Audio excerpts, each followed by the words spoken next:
There is also sometimes a situational basis for segmentation, okay, whether the person, based on the current stage, whether he's a first time buyer or whether he's a, second time or, regular buyer, the kind of use for which he's doing it. For example, you're buying a sari for a wedding as opposed to buying a sari or a salwar kameez to go for your work. It's the same product, but the situation is quite different. Your approach can be quite different. How much you're willing to spend, what you're looking for can quite change. And also how frequently you buy it. Many times, if you're looking at buying something, a food item like salt, or buying a pair of socks, your approach could be quite different as opposed to buying maybe a cell phone or a camera. So what is required for a good marketer is really looking at all these different facets, all these different angles, and coming up with what makes sense for him, taking a comprehensive view and figuring out what basis for segmentation he wants to use simultaneously. And given the complexity of many markets, especially a market in India, it's better to use a combination of an objective and a subjective approach rather than just one. Now, like we have seen before, a customer or a consumer market or a consumer behavior is quite different from how business to business markets or how organizations buy. So if you were to look at how to segment business markets, again there can be many things. It can be geographic, it can be on the basis of the behavior, it can be on the basis of the end user, or it can be based on things like customer size or in the size of the account, or in terms of how the product is finally used. Each of these can be various bases. As we have seen in an earlier discussion, there can be differences based on geography, because if you take international markets, the Indian market for the same product can be quite different from, say, how an American market would behave. The benefits sought in different markets can also change. For example, a construction industry reconditioned or second hand backhoe loaders or construction equipment might find a good market because cost considerations are quite different from how it would be, say, in a place like Japan. And if you look at readiness stage, there are quite a few products which still have yet to come to places like India, but we are getting there. Whereas some of those products, maybe in robotics, etc., are already present in places like Japan. So it all depends on the kind of aspects that you have to see, and this tells you different ways by which you can look at business to business markets, arrive at segmentation, figure out how to tackle each segment differently.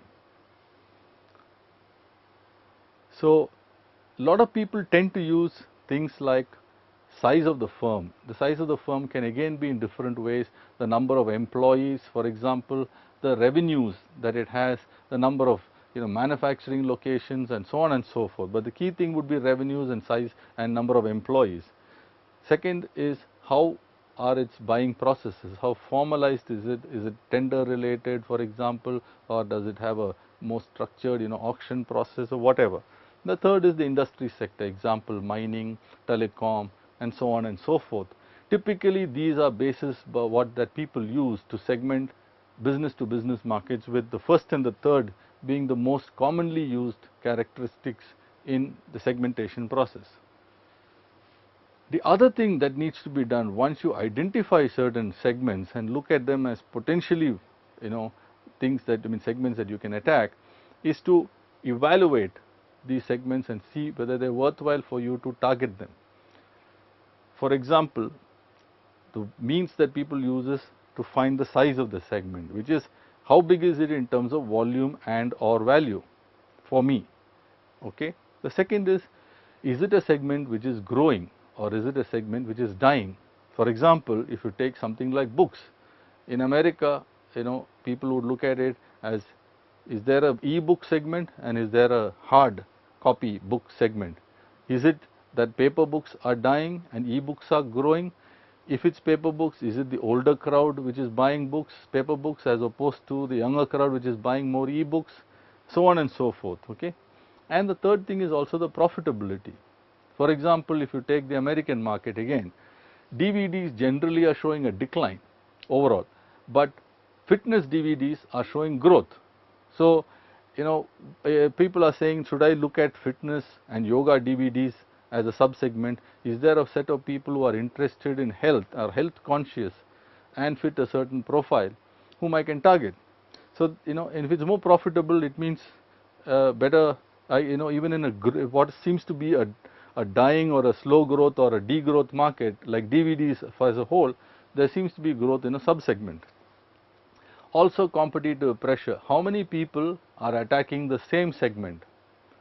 You will find, for example, the number of TV channels giving us news in India is immense. Everybody is attacking the news segment. I don't think as yet many TV news channels are profitable.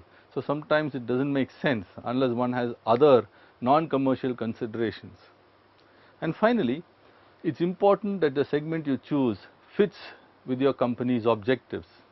Okay, for example, Islamic banking is something that people are touting, but for many companies that requires a very significant shift in how one approaches banking itself. So would that fit in with your company's objectives and its goals? So it's important for a marketer to look at various aspects and figure out how to evaluate that segment from his company's point of view.